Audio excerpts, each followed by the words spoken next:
When you decide to self-publish your books, one of the first questions you will need to answer for yourself is whether you're going to self-publish your books wide or you're going to enroll in Amazon's KDP Select. There is no right or wrong answer to this question. You have to figure out what's going to work best for you and your book. So in this video, I'm going to explain what KDP Select is, then I'm going to share some pros to KDP Select, some cons, and lastly, share some things to consider when deciding whether or not to enroll your book in KDP Select.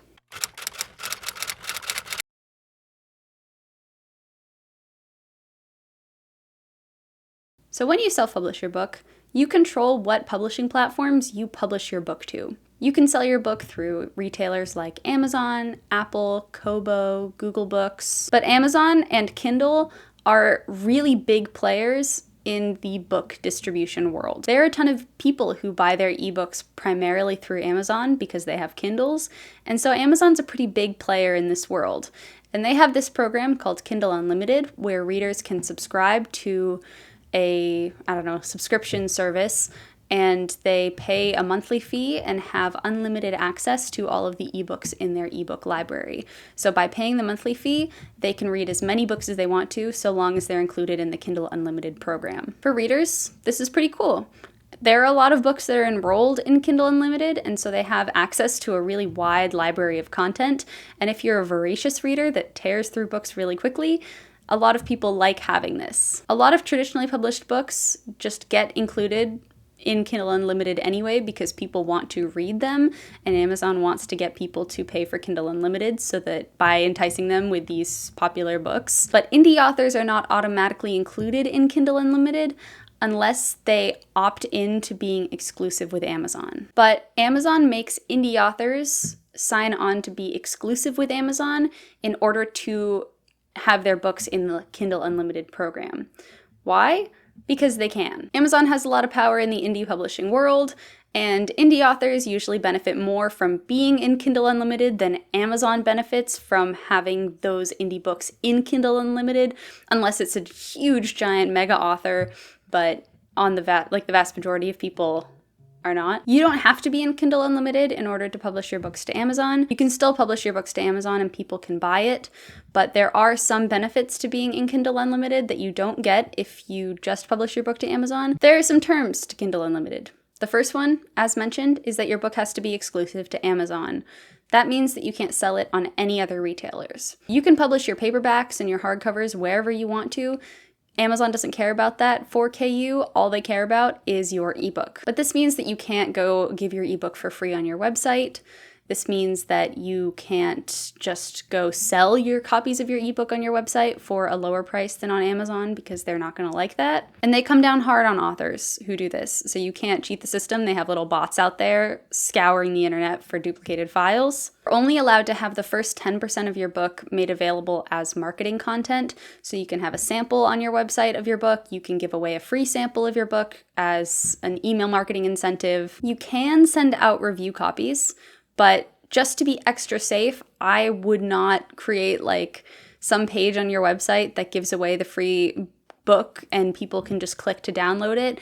I would email people directly or use something like BookFunnel that emails them a link directly to download your book so Amazon bots don't misconstrue that as you selling the book or giving it away for free elsewhere. You can pull your book out of KU at any time.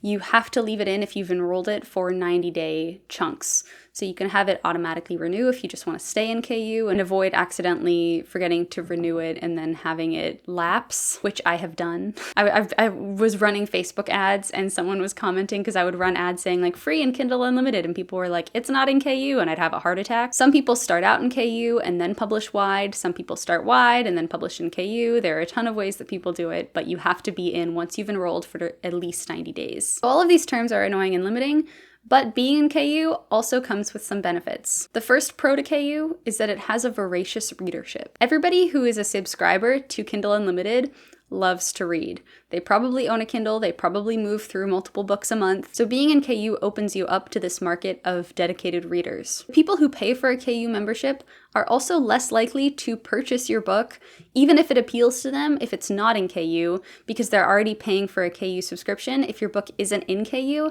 they're probably not going to read your book if they have to pay $3.99 or $4.99 for it, and they're going to go find something similar that is included in their membership. So not being in KU can also box you out of these people that would have otherwise loved your book. Also, and we will talk about this more later, but the people who are in KU are typically people who are a little bit older and own Kindles.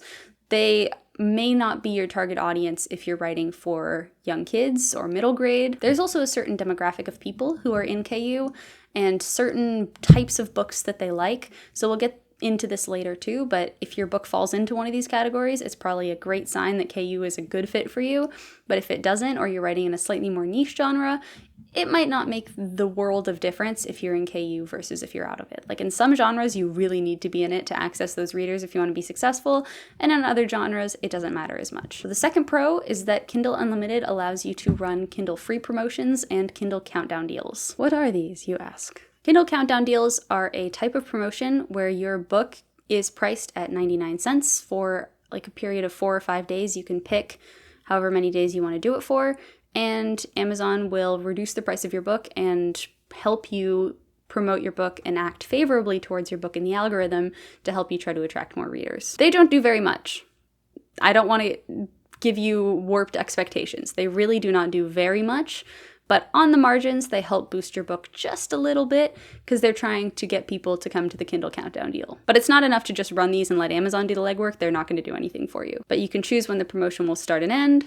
Here, you can just choose how you want to control the price. And then you can select the number of increments for the promotion. So if you want to just have it jump down immediately to 99 cents, you can do that. Or I'm pretty sure, I've never done this, but you can click 4 and then it will decrease over the course of the sale. Like it'll count down to the final sale price, or no, it will do the opposite. It will start at 99 and then count back up, I think, to the original list price to incentivize people to get it early. I don't know. It does one or the other. That's why it's called a countdown or countdown deal. Similarly, you can run a free book promotion, which is essentially the same thing, except there's no countdown up and down to the price. The price is just free for a period of a number of days. Both of these can be really powerful marketing tools. I've had a lot of success selling free copies of my book this way. There was one time I did a free promotion and sold 8,000 copies of my book. Granted, it was free, so I didn't make any money from it, but that's a lot of people that read my book one. I made a video about that and I linked it in the description of this video. If you're just publishing with Amazon and not in Kindle Unlimited, they don't let you do this. Again, because they can. They use it as an incentive to try to get people to enroll in KDP Select. Another pro to KU is that Amazon gives slight preference to books that are enrolled in Kindle Unlimited, which can help you be a little more successful on Amazon. So if you're not enrolling in KU, you want to make sure that you're published to as many publishing platforms as possible to at least be able to take advantage of all of the other markets that are covered by those other retailers, because you're not going to be able to have that leg up when competing with other books that are enrolled in KU on the Amazon store. Another pro, and this is speaking from personal experience, this is not to say that you cannot make higher royalties publishing wide, but I made more money and started making more money when I enrolled in KU because Kindle Unlimited also pays you whenever people read pages of your book. So when someone's in KU, they don't get charged to download the book, and you don't get paid when somebody downloads the book, but every single page that they read, Kindle will give you a payment. And also, every time somebody borrows your book, it counts as a sale, and so that can help boost your rankings in the Amazon store and therefore show your book to more people. Because all somebody in KU has to do in order to be able to get that quote-unquote sale is have somebody already enrolled in KU download their book for free, and that gets counted as a sale and boosts that book up in the rankings. Whereas if you were not in KU, somebody would actually have to make a sale and a reader would have to pay however much it is to buy that ebook for them to get the same little boost. So there's less of a barrier to entry for the authors in KU to climb up in the rankings.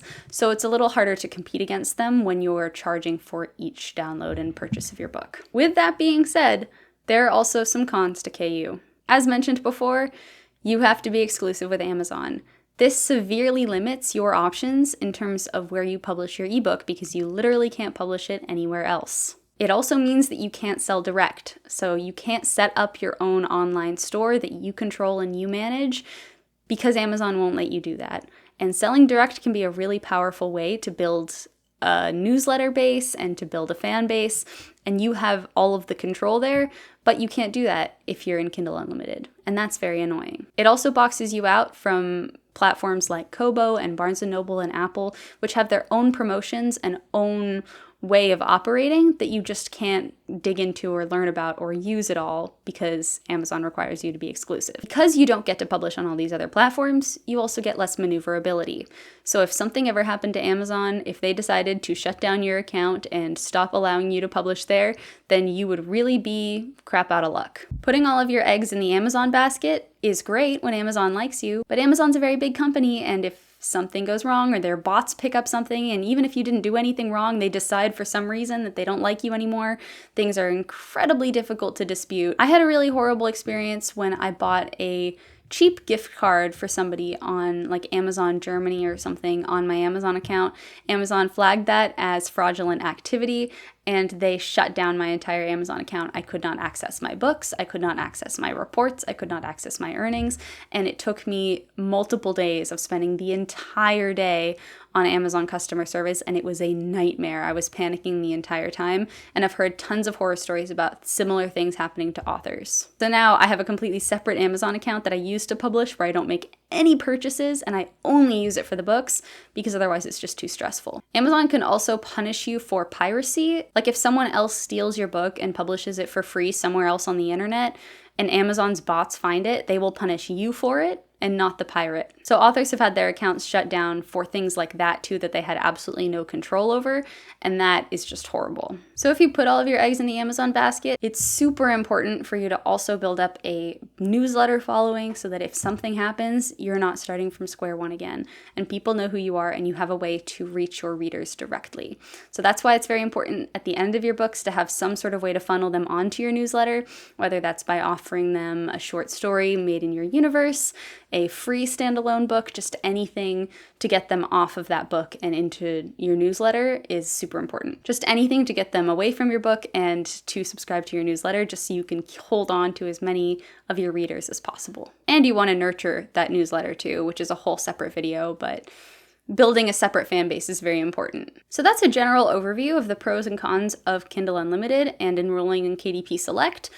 What are some things that you need to consider when you're making the decision as to whether you want to publish wide or publish in KU? The first thing is that you need to figure out who your target audience is. It's impossible to make this decision without knowing the answer to that question. And I'm not saying you need to go and do those marketing exercises where you come up with a fake persona for your target audience member and figure out who they are on an emotional level. I'm saying you need to figure out what your genre is, who the typical fans are in that genre, and then go on to Amazon and figure out what percentage of the top books in your category and genre on Amazon are in Kindle Unlimited. So this is actually not a great look for Publisher Rocket right now because for some reason it's saying NA under the category of KU percentage. This has worked in the past. This does work. I don't know why it's not working, but I don't have the time to dig into it right now. I haven't used this in a little while because I'm still finishing up the series that I'm writing, and I haven't started researching a new one yet. But this has worked in the past. This typically does work. And what it does is it gives you a percentage of how many books are in KU, and you can search by category on Amazon, which is very helpful. It also gives you a general percentage for how many of the titles are backed by a major publisher. So you can go down, and if this number is low, that gives you a good idea as to, it suggests that the KU percentage will be higher. Another great tool I've used in the past is Klytics. Klytics runs tons of data from Amazon about category reports and subcategories and how all the categories are performing and how many sales there are and how hard it is to break into them, and identifies what really hot genres are and what genres are not as hot. That has also been a great source for data about this kind of stuff. So I highly recommend checking that out too. You can also very plainly just go look on Amazon and just go look at the top 100 and see how many books are in KU versus not in KU. So let's just say we wanted to go to mystery, thriller, and suspense and look at psychological thrillers. You can go here, click on psychological thrillers, probably go to popular. They changed the way that this works. It's a little bit annoying. So then you click popular, and then you can scroll down and like see the books, and you can take a look to see which ones are in Kindle Unlimited, or you should be able to. So like there, you have a sign that says Kindle Unlimited, there. Not a ton. There some. Here some more. So let's go and compare that to maybe romance.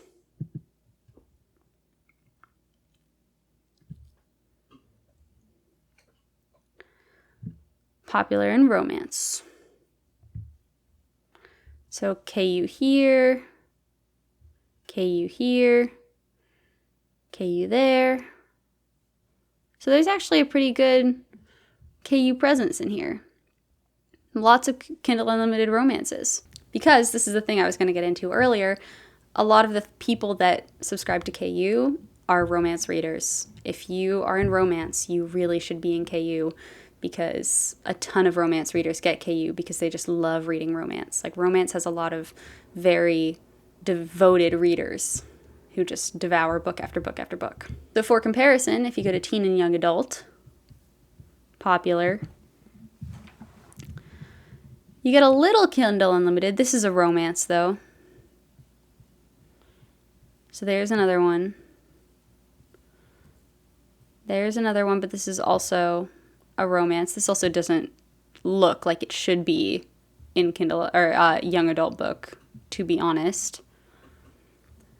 So generally, there's a lot less Kindle Unlimited in the YA chart, and the Kindle Unlimited presence that there is mostly romance.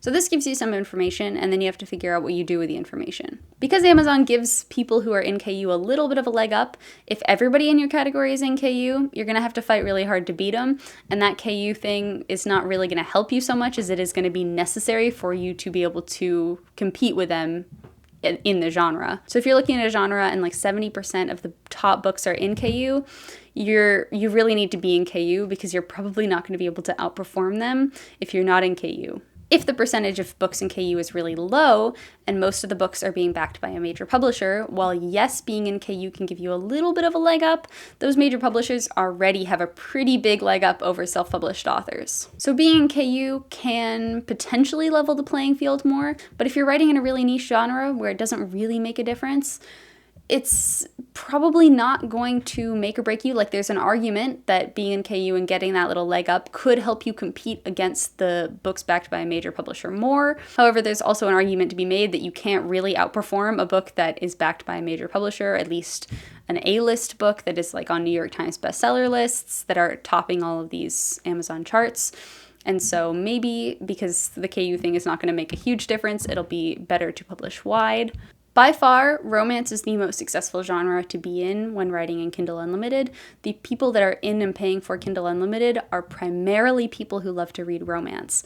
However, some other genres that do well on KU are sci-fi. I know there are some post-apocalyptic authors that do really well. Some epic fantasy does well, like cozy mysteries. But all of this can kind of change. Really, romance is the tried and true #1 in KU, and is the one that you should, if you're writing romance, you should really consider being in KU. Another thing that you want to consider is how important it is to you to not have all of your eggs in one basket. Being distributed across multiple platforms can give you a sense of security, and being exclusive with Amazon can be very stressful. So if that's really going to stress you out and you are not willing to put in the work to do things like build a separate mailing list, which arguably you really have to do either way, but if that is going to really stress you out, then it's probably worth learning the multiple publishing platforms and publishing wide. And finally, the third thing to consider is, are you willing to put in the work to learn all of these other platforms? Publishing wide is undoubtedly much more work than being in KDP Select. You have a lot more platforms that you have to learn how to use. Each of these platforms works differently and has a different way that they run promotions, so you really have to work and hustle and juggle a ton of things if you're going to be successful publishing wide. You can't just throw all of your books in these retailers and expect them to do the work for you. You still have to be the one to market your book. And it's a lot to manage, and when I first started self-publishing, I did not have it in me to learn all of the different publishing platforms. It was just too stressful. And that's why originally I chose KDP Select, and it's worked out really well, and I have found a good readership on there, and I've found success publishing on KDP Select. But if you're publishing wide because you can't reap the benefit of publishing in KU, you want to do things like learn how to use Kickstarter and really get after your email marketing, build your audience, do promotions, do BookBub featured deals, get creative and really hustle after building an audience, because you're going to have fewer tools at your disposal and Amazon is not going to be helping you out, and Amazon has a big portion of the market. This video is not a sales pitch for KDP Select. It really isn't. KDP Select has a lot of cons. I have had success publishing in KDP Select and I've really enjoyed it. It's been great for me so far, but if Amazon finds a pirated book and shuts down my account tomorrow, then this video will not have aged well. There's really no right answer to this question. Either way, you're going to give things up if you go wide or if you publish through KU. So you have to do some experimentation, you have to do a ton of research and figure out what is going to work best for you. Some resources that I highly recommend for digging more into the wide versus KU question are first the book Wide for the Win by Mark Leslie Lafarbe. He also has a Facebook page that is very helpful. You can ask a ton of questions and learn more about publishing wide from people who've actually done it. Another Facebook group that I always recommend is 20 Books to 50K. That is a balanced Facebook group. You have a lot of people who are in KU and doing great on it, and a lot of people who are wide and doing great on it, so you get a balanced take. I'll go into either of these groups and just ask, like, what are the pros and cons between KU and wide? Because that's such a big question, and people have answered it so many times. So do your own independent research, like search in the Facebook pages for people who've asked this question in the past and read all of the comments. A podcast that I adore is Six Figure Authors. They have made many videos about the KU versus wide question. I highly recommend going and listening to those podcasts. Thank you so much for watching this video. I hope that it was helpful to you. If it was, I'd be super grateful if you could hit that like button and also subscribe to my channel. My name is Claire Fraze, and I'm an award-winning author who makes videos on this channel sharing actionable writing tips that helped me make my own writing better, along with videos like this documenting the things that I've learned on my own self-publishing journey. I published my debut novel while I was still in high school, and am now the author of the They Stay series, which is a 5-book paranormal thriller series that follows a 16-year-old girl whose younger brother goes missing, and the only people that know what happened to him are the ghosts in her small-town cemetery. So she teams up with 3 other outcasts at her school to try and solve the mystery and save her brother. They're definitely not romance books, they're more genre books. So if you have any questions about what it was like publishing a more genre, like niche genre book on Amazon and enrolling it in KDP Select, let me know in the comments. I'd be very happy to talk about my experience. And if you have any questions about KDP Select in general, drop them in the comments and I will do my best to answer them. Thank you again for watching. I hope you have a fantastic week, everybody. And as always, happy writing.